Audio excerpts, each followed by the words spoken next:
5 best solutions to the biggest money problems you face. It's Brian Preston, the money guy. Brian, I am super excited about this show because one of the things that you and I love getting to do is we love getting to solve problems. All the time we meet with clients or we'll have listeners write in or just out in the community socializing with friends, someone will present a problem. And one of the things we love being able to do is lean into the problem and say, hey, you've got this problem. Here are some ways that you ought to think about attacking that. Here are some ways you should think about improving your circumstance. And that's really what we're going to talk about today, the 5 biggest money problems that we see and that you guys have told us you have, and what are some solutions to them? How do you address those? How do you attack those? Yeah, we kind of tasked Daniel. We said, Daniel, go do some research out there on what people historically have said are their biggest issues financially. And then Rebe, while we were in the middle of a content meeting, I was kind of shocked at how fast she was able to do it. She took Daniel's research, put a poll out there to you guys to let our financial mutants kind of have some input. And we got 14,000 answers on these top 5 items, kind of putting them in order of how of priority of where you guys are on facing these issues. And so this is what we found in our poll. And by the way, if you're not someone who had a chance to take part in the poll, but you're here in the live stream, go ahead and throw out what you would say is your top money problem that you face. And here were the categories we gave you. Is it overspending, having a hard time keeping the budget in the lines? Is it a high cost of living? Maybe you live on one of the coasts and it's expensive to do the things that you want to do on a day-to-day basis. Not having enough saved for retirement, not making enough money, don't have a high enough income, or buying into limited beliefs about money. These are sort of the 5 biggest money problems that we see out there. We want to kind of go through each one and how a financial mutant should think about it and how a financial mutant can go about attacking each of these problems to make them not a problem. So, Bo, I know we have a lot of podcast listeners too. If you take these in biggest to smallest, and then we'll attack these in reverse order when we go deeper, do a deeper dive. I was kind of surprised that the number one concern, and I get this because I think they're all kind of interconnected in some way, is not making enough money was the number one concern, according to our financial mutants. And then right after that was the overspending. And then we followed that with high cost of living.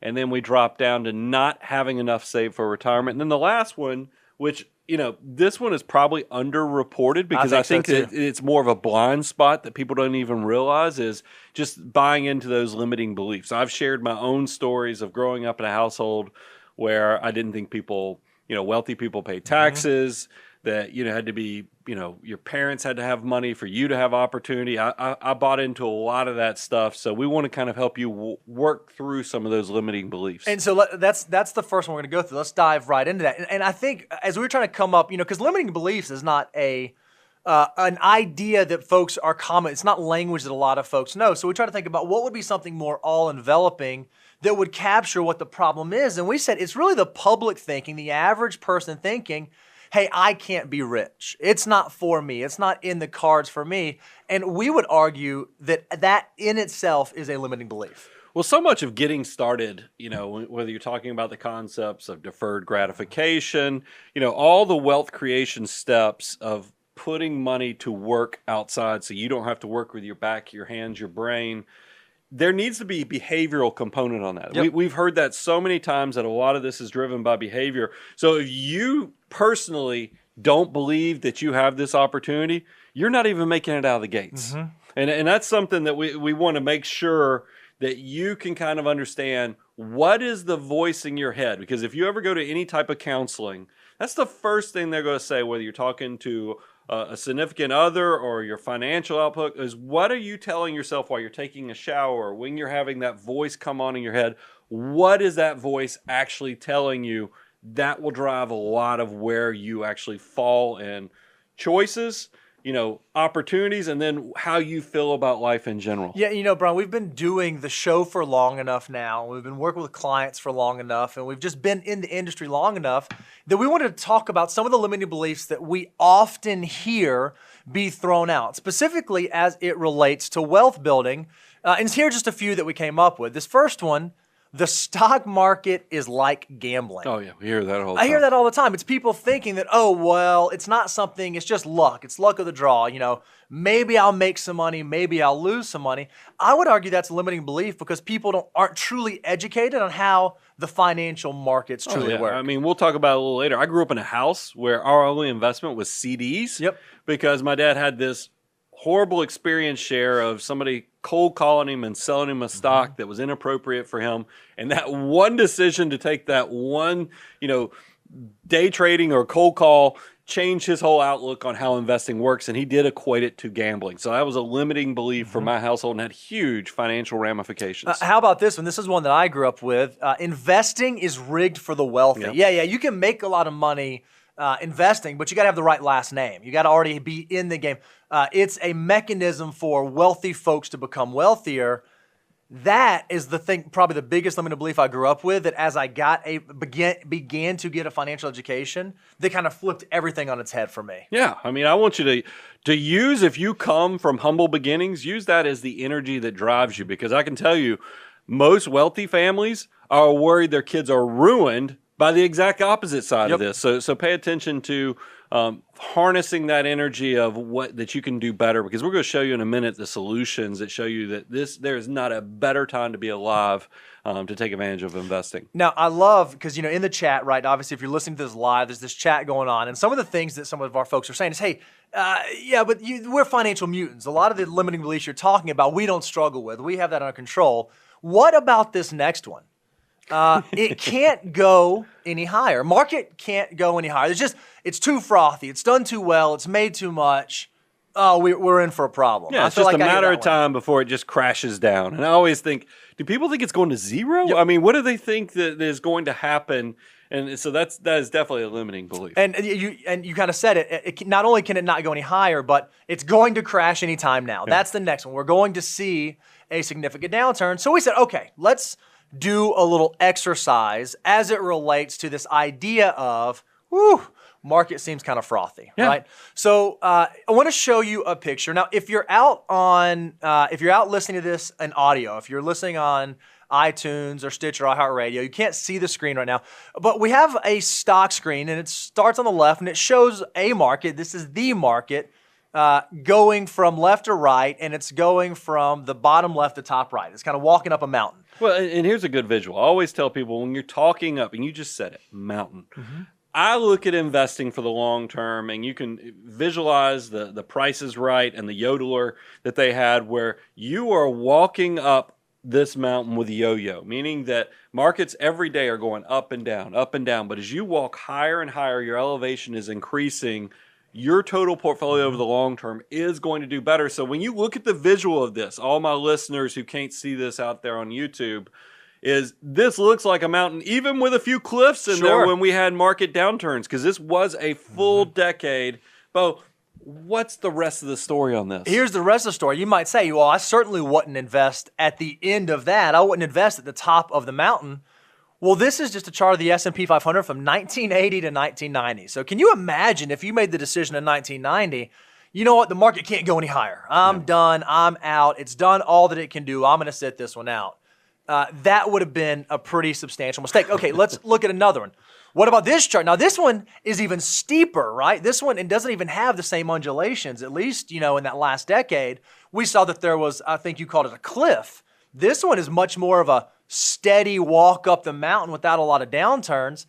If you're out there, would you start investing at the top of this mountain? Yeah, right here. This is one that probably would really give you a lot of stress because, as Bo said, volatility wasn't as bad here. You didn't see some of those cliffs in between where you go, holy cow, how are we going to get over this? This is more of a straight up walk up the mountain. So I imagine somebody at the tippity top here would be like, yeah, this thing's due for a crash any point in time. I don't think I want to be an investor.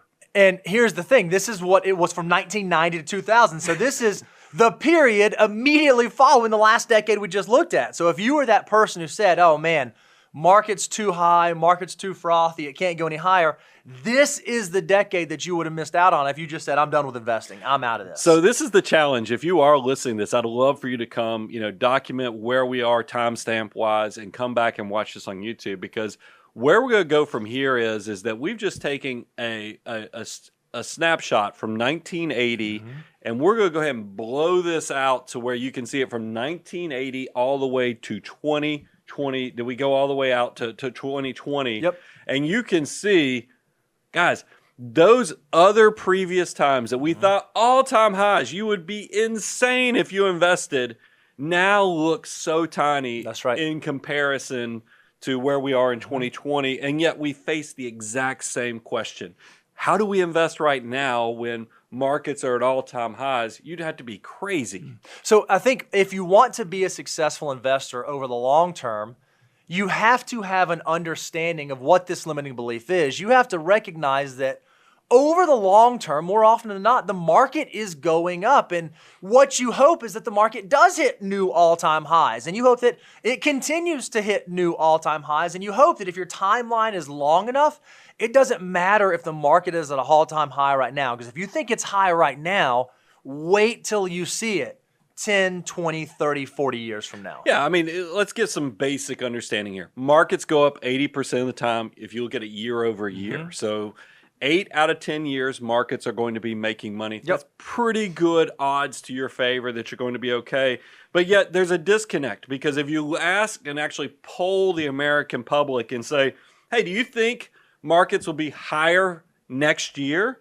It consistently comes in at 38 to 44% of people are optimistic. That means the lion's share, the majority, are like, nope, you can't go any higher. Can't go any higher. That is completely separated from the reality we live in, but that is the world of investing that we have. And only 36% of Americans report being very optimistic about their family's financial future. That makes me so sad. Yeah, and that's actually a perfect segue, because what's the solution to limiting beliefs? How do you begin to attack limiting beliefs?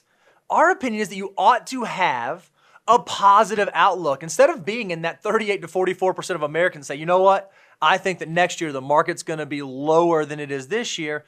Be that person says, you know what, overall the market's up about 80% of the time. So I'm going to be in the market, and whether it goes up or down in the next year, I don't care, because again, I'm walking up the mountain with my yo-yo, getting to higher and higher ground every day. I don't want people to think we're tone deaf, because look, there's always, and we just came out of we're still working through this pandemic, and there's a lot of just a strange time it feels like to be alive, because, division, there's a lot of divisiveness. Sure. We have the pandemic. We have all these weird things that people are going to see us and be like, are these guys crazy? Do they not realize that in 2020, 2021, the world's different?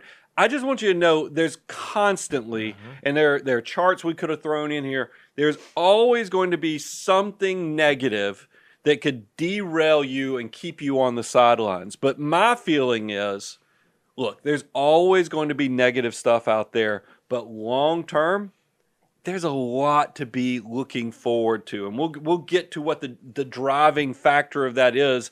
But I think that part of this whole glass half full is me being an optimist. Absolutely. And what we found is, don't just take now we think it's our opinion.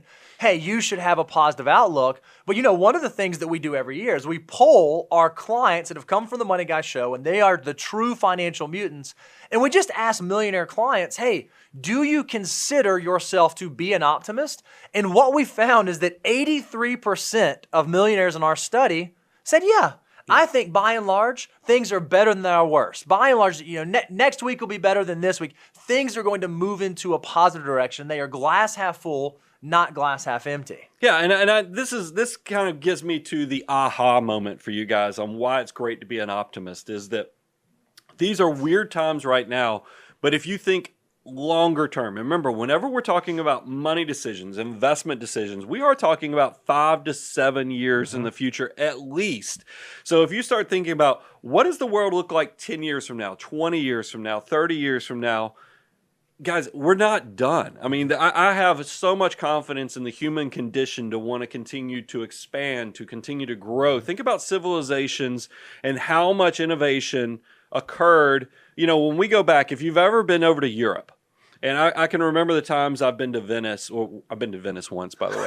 But the one time, I can remember the times, that one. The one time I was in Venice, and you're on these boats going through the canals and so forth, and you see a building that people are living in, and they're living their best life. these buildings were built in like the 1400s. And you're like, wait a minute. This building was built before our country was even discovered. Yeah. But that's only one type of development. Humans' condition was we want to conquer and grow and be around the whole world. The next part is what has happened with technology. And what's interesting, if you look at by the centuries, every century there was something going on that was pretty exciting. But then we have amped that up. And that's what, if you look at what's happened in the 1900s and now even the first 20 years of the 2000, the 21st century, you can see that we're part of the law of accelerating returns. Absolutely. Guys, this is not slowing down. If you think about innovation, we picked up in the last 20 years, it is so much more than what was accomplished even in the previous 40 years. And I got to tell you, I think if you look 10 years in the future, you're going to see, I can't believe the breakneck speed that things are innovating, they're changing, and you get to buy into a little piece of every part of all that innovation, the growing companies, people figuring things out, making life a little easier. You can invest, you can actually create wealth off of that. And it's not slowing down. And so I think you want to be on the right side of that. So rather than thinking that the market is like gambling or investing is only for the wealthy, have a more realistic view. Say, no, I can be part of this. I can be part of exactly what as you just described. I can take advantage of the fact that things are moving quicker, they are building bigger, they are moving faster. Yeah, so don't buy in limiting beliefs. Also take advantage of some of the great innovations that have occurred in the financial space, meaning that index funds are now so easy to get access to. Yep. And then you can even take index funds to the next level of if you don't know what to do or how to invest or what index funds to buy, just go look at index target retirement funds. Some of the biggest providers are Fidelity Investments, Vanguard, Charles Schwab. All you have to do is answer two questions. How much can I save? When do I need the money? They'll do the rest, and you can focus on that wealth building behavior that you're just going to, your future self is going to get sloppy, excited, happy, and want to give you a big bear hug if you'll just make those steps right now while you're younger. All right, so now let's talk about the next biggest money problem that people say that they have. And this is one, unfortunately, I feel like we see all the time. And it's not having enough saved for retirement. People getting advanced in age, getting into their 50s, 60s, and 70s and saying, oh, wow, I am at a point where I need to have something saved up for retirement. And I am not where I need to be. I think, it's part of just living in America, and maybe this is a worldwide event, but you have midlife crises, and I think that sometimes a midlife crisis, a lot of times, is people get to an age, their mortality becomes very relevant, and they start realizing what could have been if they just made decisions a little differently. Well, I think that there is also a lot of financial midlife crises, meaning that people will get to, and you see, go look at our comment section. Everybody, where was this channel when I was in my 20s and even 30s? Because this would have put me in a completely different situation. I think it's very common for people to get in their 40s and go, you know what, I think I want, I've been working for a few decades now, but I've got to figure out where I can get off, where I can change and quit working so much, or I can start enjoying this. So like, is that the 50s? Is that the 60s? I probably need to start creating a plan. And then I think there is this realization that, oh my goodness, I missed out on some of those key years. And that's where I think this risk or this fear or insecurity comes from, of not having enough money saved for retirement. Yeah, I think these statistics are interesting. 48% of Americans 55 and above have nothing saved in a tax advantage retirement account. So that's like a 401k or an IRA or a Roth or something like that. But here's what's interesting. Only 19% of Americans age 55 and over report having no retirement savings. So what they say is, hey, I've not been doing the 401k and I've not been doing the Roth IRA. But no, I've got something saved for retirement. I got my savings account. I've got this account built up. And so the question that we have is, where's this disconnect? People say they've got something saved, but they know that they don't have what they need to be saved. Where is the disconnect? What's not connecting? And this is what we think it is. People don't have a good understanding of how much they need for retirement, and they don't figure it out early enough. Yeah, I think there's two early components to this. First of all, it's this whole deferred gratification. We'll go much deeper in that, but it's why save for tomorrow when you're younger, you have a lot plenty of time. Hey, YOLO, you only live once. I wanna make sure that I don't miss out on these decades. And so I'm gonna need to spend every bit I have because this is not my peak earning years. So I'm gonna go out there and make sure that I'm living my best life in these decades. I think that's the first part of it. But then so a lot of people will just go through a decade or two because time moves. I'm just telling you, it will happen to you. You'll be like, how have I been working for 2+ decades? I'm getting close to 3+ decades, and it's just I still feel like a 17-year-old that's Sure. about to go to college. But no, that's not the truth. Your age, your experience reveals something completely different. Don't let that happen to you. A lot of people don't even start the behavior. But then worse, I think what happens is that it's like you said, Bo. People might have started something, meaning they became eligible for a 401k, and they said, well, the employer does 50 cents on the dollar for the first 6%, or they do 100% for the first 3%. So they do 3% if they have 100%. I'm going to do that. I'm going to get the free money. And they set it, they forget it, and they're like, oh, check that box. I think we're all done with the retirement savings because I'm maxing out what the employer told me to. And then they get in their 40s and they look at their 401k and they're like, wait a minute, this is good. I mean, I'm happy that it's 6 figures, but am I going to be able to live off of this? And I think that is the aha moment that you probably need to begin with the end in mind as soon as possible. And Bo has some details on this. Yeah, I think just understanding some very simple numbers is helpful. So let's assume that we're going to go with a 5% withdrawal rate for someone retiring at age 65. So a full retirement, 5% withdrawal rate. Well, if you have a $100,000 portfolio built up, that can really generate, if we're going to have a portfolio that's going to last in perpetuity, about $5,000 a year in annual income. That's $5,000 a month, right? No. $5,000 a year in annual income if your goal is to not get into the corpus, get into the principal. I mean, we've done episodes where I've talked about like Hulu, YouTube TV. I mean, this barely covers your streaming service. That's bill. right. And now, I don't want this to be so disheartening because obviously our goal is not to never bite into the principal, but depending on how long you want to live, it's a great idea to have a withdrawal rate that can allow you to weather the storm. So then a $250,000 portfolio would generate for you $12,500 in annual income. A year. A $500,000 portfolio could generate for you about $25,000 in annual income. And then if you have $1 million portfolio, that will generate for you about $50,000 of annual income. What I worry about is that a lot of folks, they get in that situation where they say, you know what, I'm going to save the 3% or 6% in my 401k, and it's just going to build and build and build. And maybe that account gets to 6 figures, and you're like, that's awesome. I've never made 6 figures in my entire life, but I've got that money sitting there. I think that most people don't realize what that money has to do for you for the rest of your life. Because if you start early, it's not difficult to build to these large sums, even to 7-figure sums. And then that, coupled with other sources of income like Social Security, you can have a very decent standard of living in retirement. But you got to figure that out early. If you're just now that age 55 plus person recognizing that, man, it's some hard work from now until retirement. So let's talk about how we hedge this, or how do we absorb this? And really, it's time. We've told you guys the 3 main ingredients to wealth creation is the discipline, meaning the deferred gratification to live on less than what you make. Yep. Putting that margin that is saved to work through money invested. That's the second component. And then the third is time. And truthfully, time is the most valuable. You can't buy time. It's just time is the secret ingredient to creating wealth building. And this is an illustration that will show you just how powerful that is. So what we said is, what happens if we invest $500 a month over different lengths of time? And we just came up with $500 a month because that's just maxing out a Roth IRA for someone under 50. Well, if you do that for 5 years, at the end of that 5 years, about 18% of your portfolio value is growth. So what's that? 82% is money you put in.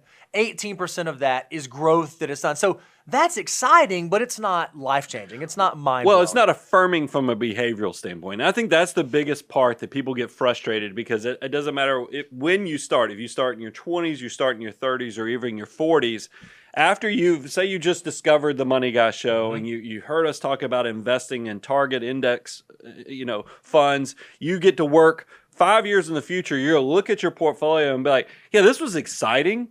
But guys, most of this money in this account was is what mine. I put did. in there. Where's all this, army of dollar bills? Because right now I'm seeing me putting a lot of money to work. Less than 20% of that money is actually growth. That is look, I'm telling you, this is why you need to prepare yourself. Sharpen up your blade. Get your shield of protection and understanding. No, you do need to have this knowledge, because this is knowledge to know you've just begun the journey. This is not, that first 5 years is just laying some foundational work, because it doesn't even get excited. And I don't want this to sound negative, but look at what happens at 10 years. Now, 34% of the total account value is growth, but that's still less than half. You're like, I've been at this for a decade now, and those turkeys on the Money Guy show told me my army of dollar bills were going to start doing something incredible. You're still planting the foundation. The magic of compounding growth is time, and this is where we're about to start seeing the big dividends. Look at 20 years, 59%. And I think this is exciting because you said, Brian, in your 40s, there's a financial, I think you call it a financial midlife crisis, right? Well, imagine how much more exciting you say, okay, for the last 20 years, I've been doing this hard work and I've been putting this money to work for me. And wow, now almost 60% of what I have is not the money that I had to put in, not the money that I had to walk away from. 60% of that is my army of dollar bills growing upon itself. I think that starts to get really, really exciting. Well, yeah, I mean, because this is now close to 60% of your total account value is the growth side of it. And you're going, this is the part where, this is the aha moment. If you go look at our comments section, and I'm telling you, as a person who's been investing now close to 3 decades, you're like, yeah, this is what I'm talking about, is because now I can actually start to see that I've created wealth. And 30 years into this, you're going to see 76% of your account value is the growth, not what you put in. That's only 24% of what the account's worth. And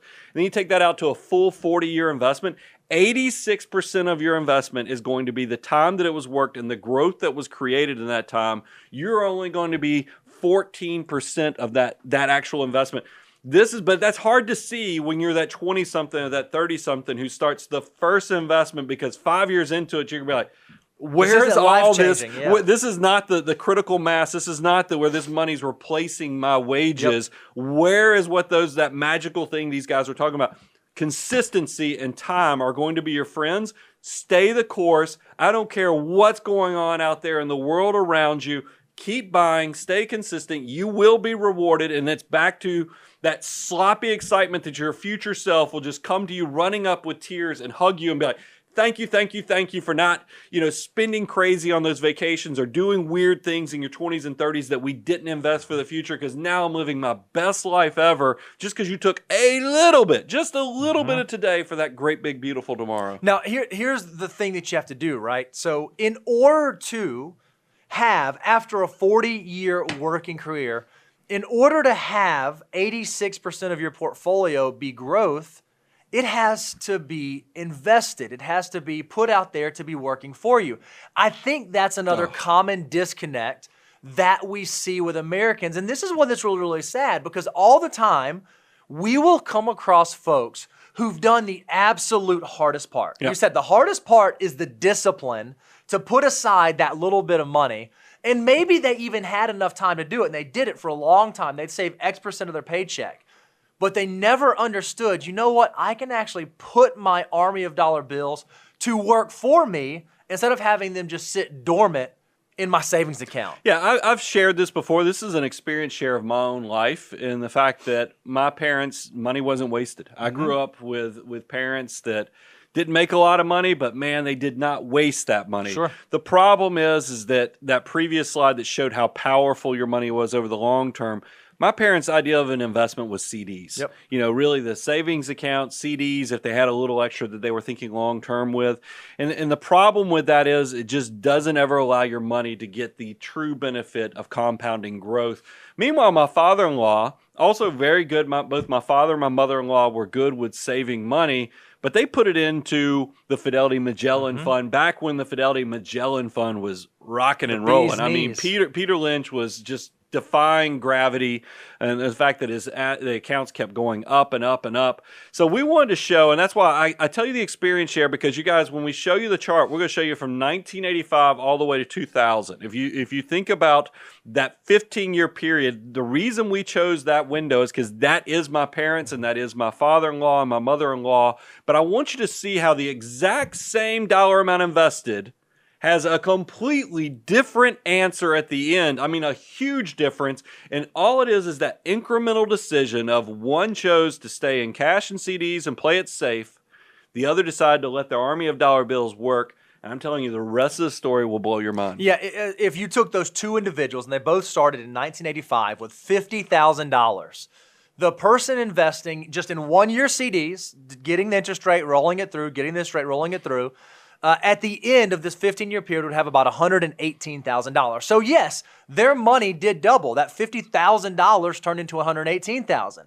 However, that person that understood the power of investing, the power of putting your army of dollar bills to work for you, that person's $50,000 after 15 years turned into $836,000. It is a stark contrast to the person that just put it in the savings account. I mean, think about it. Bo used he did you guys a favor by using a 5% withdrawal rate instead of the traditional trendy study 4% safe withdrawal rate. But think about it, 118,000, 5%. I mean, that's barely over $5,000 a year that you can count on from your portfolio versus that $840,000 portfolio that my father-in-law could create. It's a very different standard of living. Now we're talking about plus $40,000 a year. You had Social Security. That's a real retirement. It's a really from good retirement. A little bit of investment, but did you really hit the jackpot on letting your army of dollar bills work?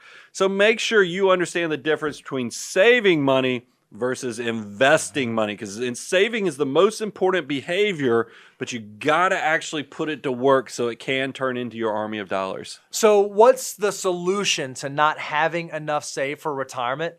It's figure it out as early as you can. If you start saving early, a little goes a long way. So maybe you are someone who's up in years, but you have influence on children or grandchildren or colleagues at work.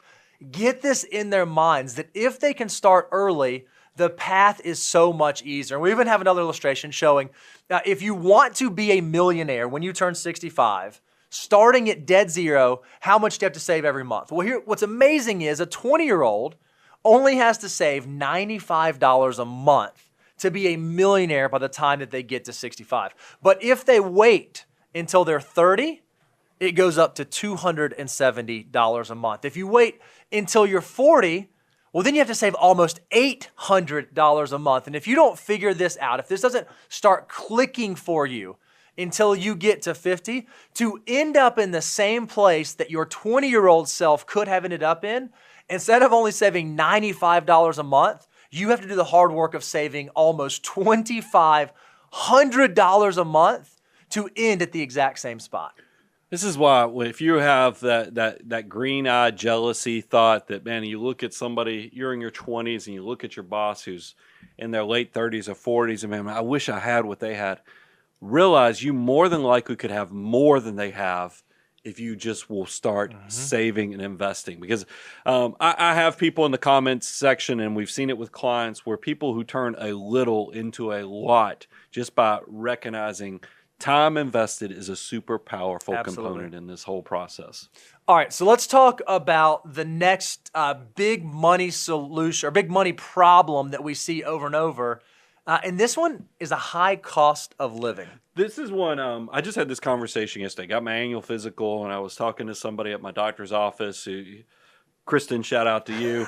Because she came up and she was like, man, I just want to buy my first house. And we've seen this with Nate and Daniel too. And I do feel for young people right now who are trying to get their own piece of the planet, essentially, by buying their first house, because this is a weird time. I mean, just here in the community I live in, people who bought houses in 2019 are now selling houses in my neighborhood for 50% more than they paid 2 years ago. And somehow they're getting multiple offers. So a lot of you are like, high cost of living is a true risk that I have. How do I get into housing? We have used cars, which I tell you guys, cars are napalm, financial napalm to your life because they depreciate. And all of you guys are like, what are you talking about? Cars are awesome right now. You know, this in this crazy world, we actually make money off of used vehicles.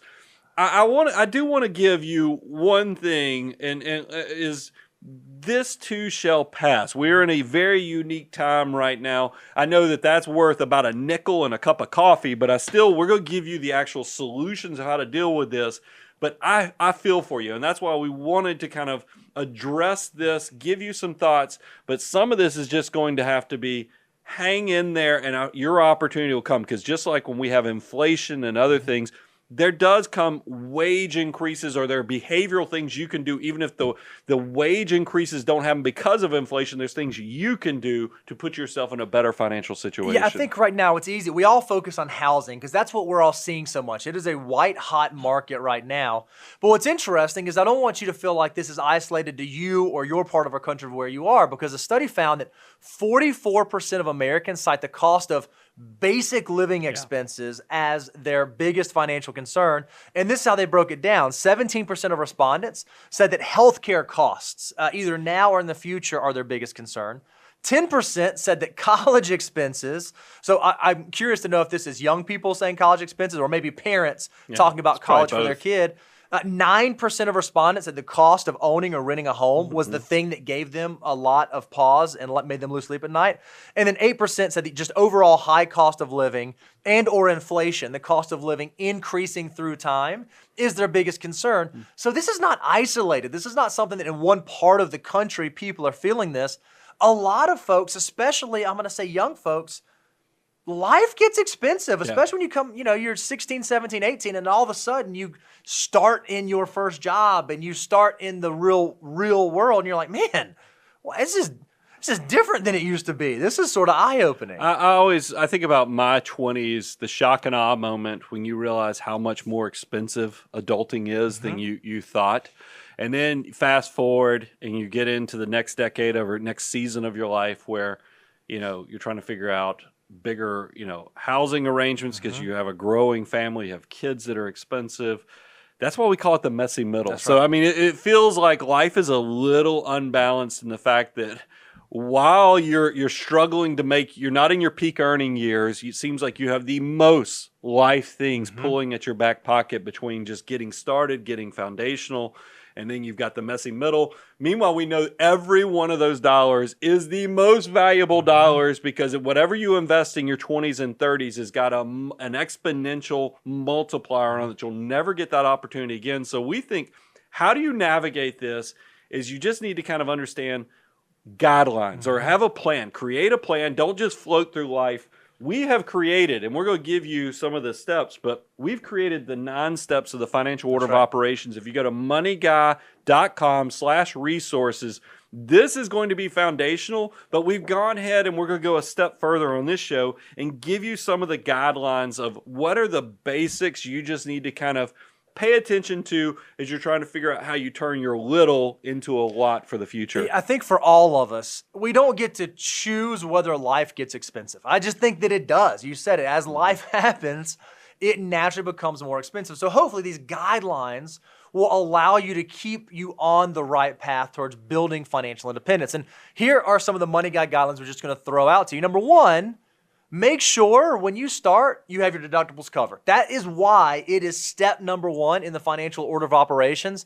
This is I think you call it the don't go in the ditch or get you out of the ditch. Keeping your life out of the financial ditch. Because what you don't want to do is have something in the grand scheme of it that's smaller, but just because you're in a tight pinch where you need capital, you end up making desperate decisions to cover the basic things like whether it's a health insurance deductible, whether it's your homeowner's deductible, or just a car repair causes you to get in credit card debts and all kind of other things. You make desperate decisions and you never get to focus on actually building wealth. That's what we're trying to protect you from. So go ahead and build up some savings to cover the worst of things that could come your way financially. And look, if healthcare expenses are something that you are concerned about, I mean, we said the number, there's a lot of Americans that list that as their biggest concern.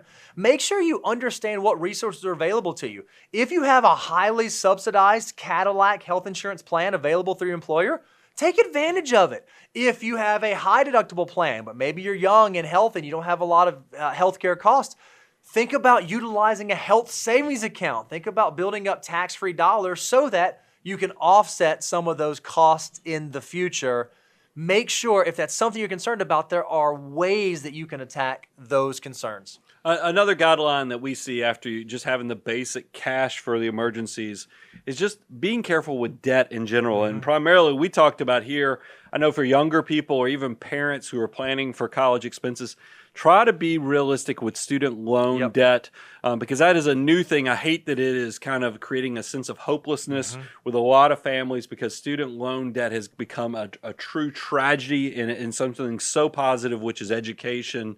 So the guideline we give here is make sure that your total student loan debt doesn't exceed what you think you'll make in the first year. And the best way to do that is go ahead and look at what your major or what your child's major or your grandchild's major will pay in their first year out of college, because you can research that. The Bureau of Labor Statistics and other things post all kind of great guidelines. We've covered it in shows. If you'll just try to keep your first year salary and then keep the student loan debt below that, I think you'll be in a good place. Now, look, I know there's exceptions between attorneys and doctors, but that's a little different. This is just basic stuff. And then one other debt that I think people get in trouble with is car loans. I know they're going up right now, but we give the guidelines of 23/8, meaning 20% down, 3%. 3 years amortization, no more, and then 8% of your gross income. And don't go buy the luxury brands until you can essentially pay cash, 12 months, same as cash. And then also make sure your investments are bigger. Your monthly investments have to be bigger than your monthly car payment. All those things will keep you, on the right track, even with your basic debt management. A number of Americans also said not only is it healthcare costs that they're concerned with, not only is it college expenses, they said, one of the big things that keeps us up at night is the cost of housing or the cost of rent. How do I do that? Well, here's our money guy guideline on that. If you are purchasing your first home, give yourself a break. Take a deep breath. It's okay. The 20% rule is a great rule, and it's wonderful if you have the means to do that. However, don't let that be something that prevents you from making this huge life choice. We give you some flexibility. On your first home, we think it's okay to not put down 20%, but you only get that pass on your first home. For any subsequent homes, if you want to upgrade in the future or move to a different area or do something after that first home, you do have to put 20% down. And then the last thing we had on here was more of just an umbrella item that sits on top of all this, is just this unique inflationary period we're in. And this is not the first inflationary period we have been experienced by our country, and it won't be the last. But when these things do pop up, because we know general inflation is 2-3%, but now we're in a period where it definitely feels like when you look at automobiles, when you look at housing, things are moving much faster into double-digit territory, and that gets kind of scary. Guys, remember, inflation, your best friend is to actually own stuff and then invest in yourself, meaning in what your future earning potential, because that's going to help you battle inflation, is being a person that's not renting your life but owning your life. That's right. Is because think about all the inflation hedges, the ones you hear about real estate and things like that, and now Bitcoin new on the scene. That remains to be seen. I'm not going to go into that deep dive, but I still say what people always forget is that diversified portfolio, or that portfolio that owns good companies, is also a great inflation hedge, because companies always have the ability to raise the prices they charge for their goods. Yes, in the short term, they might bear some of that while they're trying to figure out where the market is, and that's going to create volatility. But in the long term, you're going to see companies raise prices that will flow down the income statement to revenue and then eventually net income. You can get a portion of that through your investments, and that's a great inflation hedge. I think this next one, Brian, is one that I think there's a reason this is the second largest response. This is the second biggest problem that people face, is that most folks say, if I had a financial thing that's really bothering me, that I'm struggling with, it's overspending. Yeah. It is spending more than I should. It is living not at my means, but living even beyond my means and getting myself into a dire situation. And this isn't just anecdotal. There's actually statistics to back this up. We know that right now in this country, 47% of credit card users carry a balance from month to month. That does not 47% of Americans use credit cards. It's 47% of Americans, rather than paying off their credit card balance every single month, are paying punitive interest rates and basically throwing money away. This is the part that separates ordinary or average from financial mutant. Is that I think that people who are good with money and know the value of money will work hard to ensure that they're not just overspending and spending every dime they make, because one of the biggest crutches, and it's out there in society, is go spend every dime you make. So, and that's where credit cards, they're right there to absolutely. be your bridge to answer all of your desires. You don't have to have the income. You don't have to be able to pay it all off in a year, because there's these tools out there put forth with credit cards, with personal loans. And guys, I'm just telling you, be very careful of that mirage, because it is false, thinking that you can bridge your way to success by just using these debt instruments and you'll catch it up later. That is going to be a disaster. And that's something, don't let the easy accessibility to debt drive you to overspend, because the very first component to wealth creation is that discipline to use deferred gratification. This is the one when I go talk to high schools, when I talk to college students, I talk about you've got to understand that you got to use just a little bit of today for that great, big, beautiful tomorrow. You're going to give up just a little sliver of your happiness right now for the awesomeness of the future. And I know that goes against everything that society and the media tells you, but I can tell you, you can live your best life by just giving up a small fraction of right now. So I can already hear our young audience members out there saying, yeah, but Brian, you just mentioned I'm starting out and life is expensive. Things are hard. There's not a ton of money laying around. So I hear you say, yeah, don't go overspend. But man, it costs a lot to be able to get myself from A to B and to be able to put food on the table and to be able to do all these things. Well, here's the good news, and this is what I think is so beautiful about wealth building. The earlier you figure this out, the easier it is, because your dollars can be so much more powerful. All a 20-year-old has to do is say, you know what? I'm going to take $1. I'm going to take $1, and rather than consuming it, rather than spending it, rather than putting it on the credit card, I'm going to put it in my army of dollar bills to work for me. And that $1, if given enough time, by the age that they turn 65, can turn into $88. Yeah. But again, if you wait, if you don't figure this out in your 20s, you wait till you're 30, well, now your $1 can only turn into 23, which, by the way, is still amazing. Let's not make any bones about that. That's still fantastic.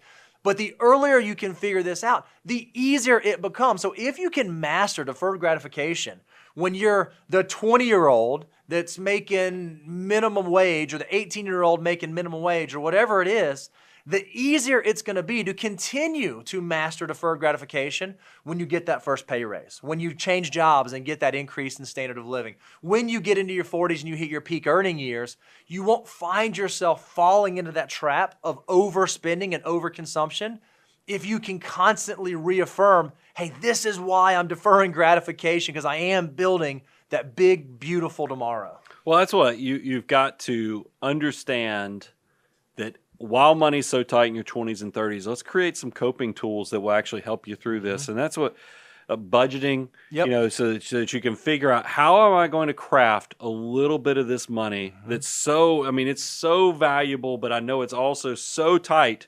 But what Bo just shared, $1 has the opportunity to become 88. Think about somebody like myself, where $1 only has the opportunity to become $3 to $4. Sure.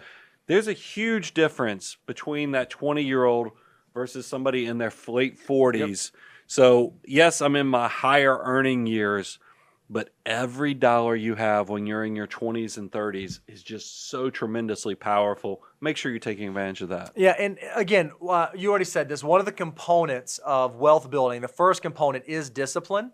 If you're starting out, or maybe you're not starting out, maybe you've been doing this for a decade now, and you find yourself in the position where you know what, I just keep it up with the credit card balance. You know, I got it paid off, but then I wanted that trip, or maybe you're the person that needs to drink the tough medicine and just get rid of it. If you're not someone who can handle a credit card, maybe you don't have a credit card. If you're someone who doesn't have money left over at the end of the month, maybe you need to sit down and actually write out your budget. This is what I'm going to spend on this. There's nothing wrong with going back to the basics, and that's not something that only 20-year-olds can do.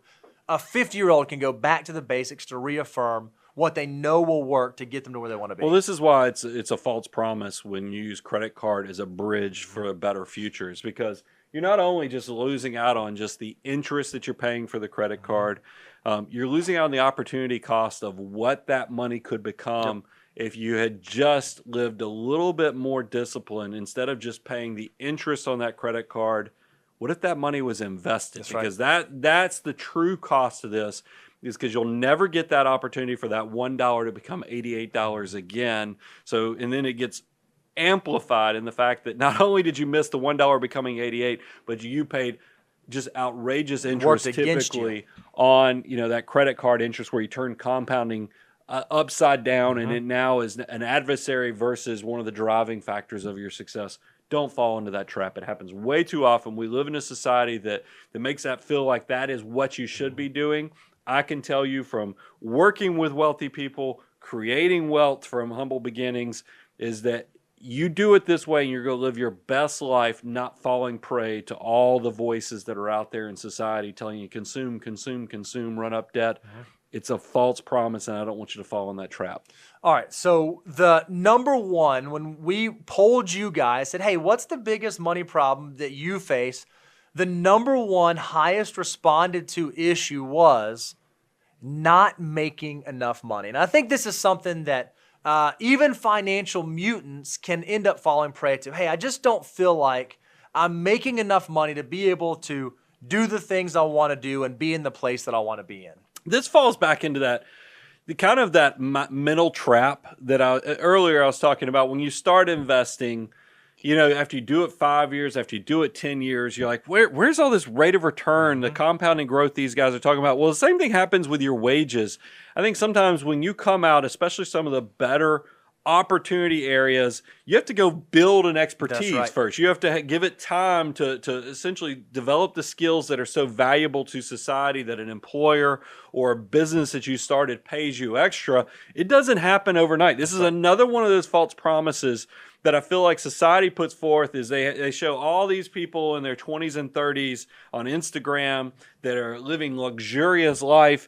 And then I know better. I know that the typical millionaire is not minted until around age 49. That's not the person on Instagram. You're like, wow, that's not what I see on social media. Right. And I'm telling you, the reason is that you've got to know that there will be a period that it takes to put in the time to develop into that great, awesome life that you have in the future. And that's why, when we see the stat that 19% Americans are comfortable with their salary, that means 81% are not comfortable with their and that makes salary. sense. I can remember all stages of my life, really until my 40s.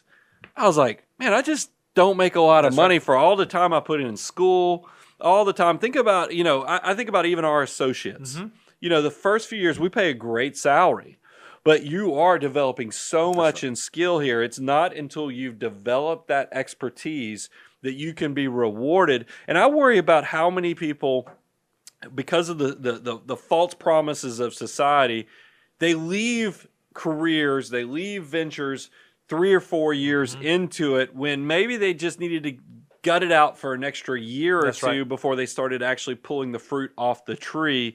So I guess my word of caution is don't give up too early. Yeah, I think I am not, I would not classify myself as the old category, right? I'm not necessarily old yet.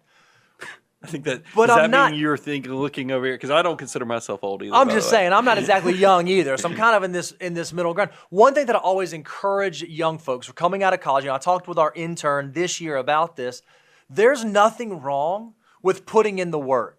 If you are not happy with where you are, first you need to do a self-assessment. If you're not happy and you are 21 years old and you're just starting out in a brand new job, perhaps this is not supposed to be the happiest part of your work career, because this is kind of the part where you're doing the legwork, you're putting in the licks, you're putting in the hours. It's okay to do that. But even as you progress in your career, even as you move along, you can still put in work at your current employer to look for other opportunities. What are ways that you can deliver value that perhaps your superiors, perhaps your boss is not asking you for, but you recognize there's a need? That's one of the things a lot of our clients who we've seen that have been able to work their way through either public business or privately owned businesses is they're able to see needs that the company has, and they're able to speak and lean into those needs. And it's amazing, the more effectively you can do that, the more control you have over your financial future than you actually might recognize. Yeah, I mean, and it might not be something that's glamorous, because one of the things we'll talk about it. We have an upcoming show with somebody when we talk about the American dream and opportunities, and we had somebody come by last week that just floored me. I got the tingles on my hair stood up. You're talking about Chi? Chi was. Okay. It was just so incredible. And one of the key things he said, I was going to do the work that others weren't willing to do. And guys, if it was easy, everybody would do it. And I think that's the first thing. So look around and see, is there things you could be doing at your current place that makes you stand out and sets you up for a better long-term opportunity? Is there fruit in the future? And if there's not, I mean, that's another part of it. Look around and say, man, I'm kind of trapped. This is not where I need to be. Maybe I need to take a step sideways to get to the step forward. And then what's the long-term view? And that leads to, we did a show very recently on, because this is something unique out of what came out of the pandemic, is 40% of Americans are considering quitting their job. There's going to be a lot more turnover post-pandemic than I think that is historically normal, because I think a lot of people did use the pandemic and the time at home, the time to reflect, to figure out how do I feel about this? Does this align to where I want to be in the long term? So we want to kind of give a solution of, how do you position yourself to actually do this transition well? So if you are someone out there and you are thinking about other opportunities, go listen to this show, because you want to make sure you assess where you are presently, figure out if a change is necessary, and then if there is a change necessary, figure out the things that you need to do that will make you stand out, that will allow you to get yourself in a better opportunity. We walked through some things like learning how to be a peacock, how to be enthusiastic and excited, doing your research to make sure that you connect with your potential employer on a level that other candidates aren't able to connect on. And we walk you through all these different ways you can approach doing that, and doing that as a financial mutant, not just as someone who's just another name, another resume on the stack. I do think this is such an interesting time, is that I think that there are a lot of businesses that are looking for new folks right now. So you have the potential to use these tips on how to get a job that we shared in that episode to really make yourself stand out and maximize the opportunity. And this is going to accelerate your path to becoming a financial mutant, creating financial independence, and then reaching that level of success that you are, kind of really relishing in. It's your best financial life. And that's a great feeling, because it takes you past happiness and really gets you to fulfillment. And ultimately, that's what you're hoping you can use money for, is a tool to get you to that place that not only makes you happy, but makes you feel like when you wake up in the morning, you're doing exactly what you were put on this earth to do. And maybe you're doing that, and you're still say, you know what? I am doing what I put on this earth to do, but that thing is not the highest paying thing in the world, or I wish I had more income. I wish I had a way to be able to build more. We live in one of the most interesting times in history, because right now, I think it is easier than ever to create a side income, to do a side hustle. We actually did a show on this last year called Top 6 Side Hustles in 2021. It's this year, I guess, since it said 2021. We did a show earlier this year where we actually walked through how to go about doing a side hustle, some things to think about. So maybe you don't have to change jobs, or maybe you don't have to climb the corporate ladder, but there are ways that if one of the money problems that you're struggling with right now is not making enough money, we live in a fantastic time to be able to impact and influence that and take control of your financial life. So guys, we covered the 5 biggest financial problems people face, and then we tried to, scratch the surface of those items to give you solutions to figure this out. The biggest part of this is be an optimist and look at your situation realistically and say, what can I do differently, or where am I right now, and take an inventory of the situation. I think we've given you enough to create discussions. I encourage you, come to our YouTube channel, go to our website, moneyguy.com, leave us comments, write us questions. Tell us how we can help you figure out how to navigate this well, because that is the entire purpose of the Money Guy Show, is to help you guys find solutions to accelerate your success, because that is the abundance cycle. I want you to come here, learn, apply, grow these concepts. And it's going to take years. We are patient as we're planting these wealth seeds that we know there will come. We've been doing this over 15 years. You apply these concepts, we know that you'll reach the level of success. You'll be like, I need a co-pilot. I need somebody to sit right next to me and help me make the right decisions, because this thing is too big to screw up, or I just don't know what I don't know. And that's where the abundance cycle comes to the graduation point, that you consider hiring us to be your financial advisors for the future. We have a whole firm behind us, Abound Wealth, and I love the fact that I get to connect with you guys. So with giving away advice, essentially running a huge virtual classroom to show you how to be the best version of your financial self. If you haven't checked out all the resources I have available, go to moneyguy.com/resources. They are there for you to take and use. We love getting to do this. Thank you for letting us be a part of your financial journey. I'm your host, Brian Preston, Mr. Bo Hansen. Money Guy team, out.